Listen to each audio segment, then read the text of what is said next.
Imagine signing one of the most hyped teenage talents in the world, and then watching him barely touch the ball while your attack looks sometimes toothless. Then you loan him out, and suddenly he's banging in hat-tricks and screamers like it's nothing. It's almost like he's playing with a certain level of freedom. That's the situation that Endrick finds himself in right now. The kid that was supposed to be the next big thing. Instead, he's become kind of a problem. Not because he's bad, but because what he's doing elsewhere is making everyone at the Bernabeu ask, why wasn't this happening here? Hi, welcome back to T.H.S. Leave a like, subscribe, and let's get back to the video. Endrick, who was born in July 2026, so still only 19, came up through Palmeiras in Brazil. He broke records as the youngest goal scorer in Brazilian Serie A history, looking like a generational forward. And of course, Real Madrid, which is Brazil's central lately, snapped him up in 2022 for around 47.5 million euros. And he joined officially in summer 2024 when he turned 18. He was joining a stacked attack. Fellow Brazilians Rodrigo and Vini Jr. were in the form of their life.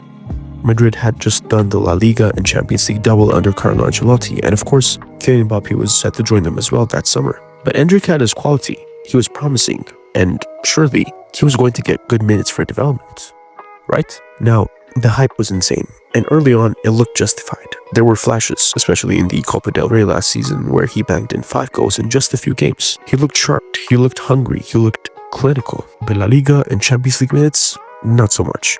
First under Ancelotti and then under Xabi Alonso, the minutes just never came consistently. He was an impact sub at best, but you could see the talent, explosive pace, left foot like a wand, good hold of play for a kid his size. But the chances, they were rare, few and far between, and when he did play, sometimes his decision-making looked raw, which is normal for an 18 and 19-year-old. But at Madrid, patience is thin. It's not a development club, and Endrick became a victim of that. By late 2025, Endrick was barely featuring under Alonso. Reports said that the club themselves didn't get why he wasn't getting more time.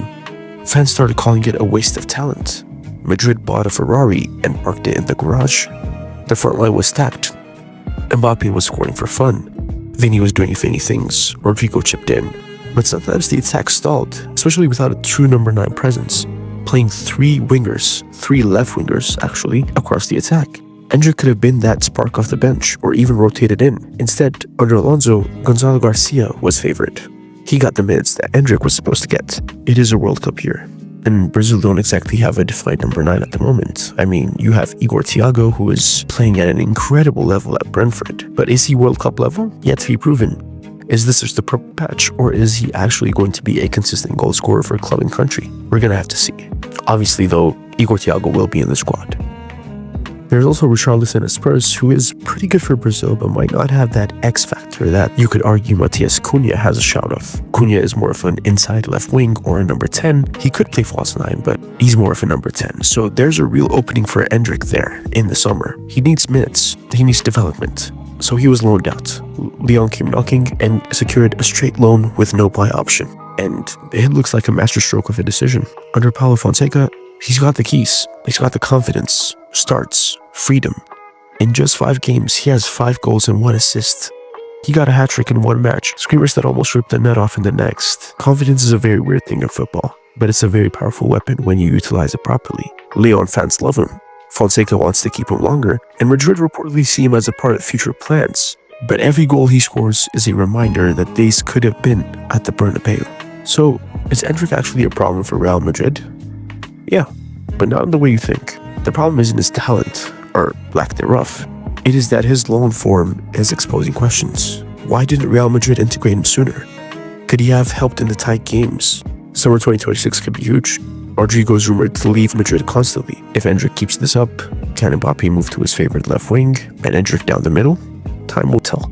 This kid's still only 19. This loan move could be the best thing that has happened to both sides. And should he return to Real Madrid, there's a very good chance that he becomes one of the best strikers in Europe. And if he doesn't make it at Real Madrid, he can still restart his career elsewhere. So we will be watching his career with great interest. Thank you guys so much again for watching. The growth of my channel recently has been immense. We recently passed 500 subs, and I can't thank you guys enough for that. And all I ask is that we keep going, guys. Thank you, and I'm going to see you guys in the next one.